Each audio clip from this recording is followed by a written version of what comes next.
महाराष्ट्र में एक लड़ाई खत्म नहीं होती कि दूसरे मामले पर महाभारत छिड़ जाती है और उसी कड़ी में अब दशहरा रैली को लेकर वाद विवाद तेज हो गया है और अब एक बार फिर शिंदे और उद्धव आमने सामने आ गए हैं। इस बहस में अब शरद पवार की भी एंट्री हो गई है। तो आखिर क्या बोले शरद पवार, देखिए खास रिपोर्ट। पहले सत्ता की लड़ाई, फिर शिवसेना पर वर्चस्व की लड़ाई और अब दशहरा रैली को लेकर लड़ाई।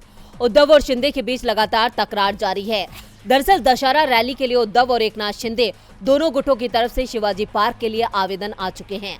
हालांकि अभी तक ये साफ नहीं हुआ है कि किस गुट के आवेदन पर मोहर लगेगी, लेकिन दोनों ही गुट अपना अपना दावा कर रहे हैं।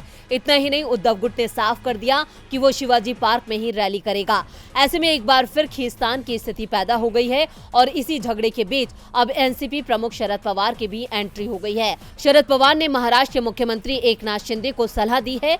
पवार ने शिंदे को मैसेज दिया, टकराव से बचने का प्रयास करें और मिलनसार बने। शरद पवार ने आगे कहा, एक व्यक्ति जो मुख्यमंत्री पद पर काबिज है, उन्हें यह सुनिश्चित करने का काम करना चाहिए कि कोई टकराव ना हो। कोई भी कहीं भी रैली कर सकता है। ये सुनिश्चित करने के लिए ज्यादा सावधानी बरतनी चाहिए कि कोई समस्या या टकराव ना हो। जब कोई व्यक्ति सीएम के जैसे उच्च संवैधानिक पद पर होता है तो वो महाराष्ट्र के सभी लोगों का प्रतिनिधित्व करता है। उन्हें ऐसा कोई निर्णय लेते या कार्य करते हुए नहीं देखा जा सकता जिससे दूसरों का विरोध हो।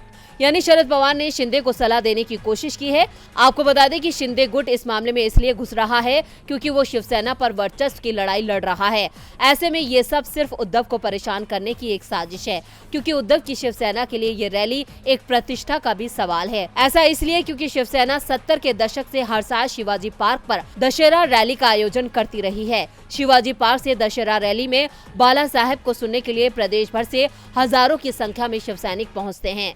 बाला साहेब के बाद उनके बेटे उद्धव ठाकरे दशहरा रैली का आयोजन करते रहे हैं, लेकिन इस बार मामला फंसा दिया गया है। अब शिंदे को शरद पवार की सलाह पसंद आती है या नहीं और इस मामले में क्या हल निकलता है, ये देखना दिलचस्प होगा। डीबी लाइव की रिपोर्ट।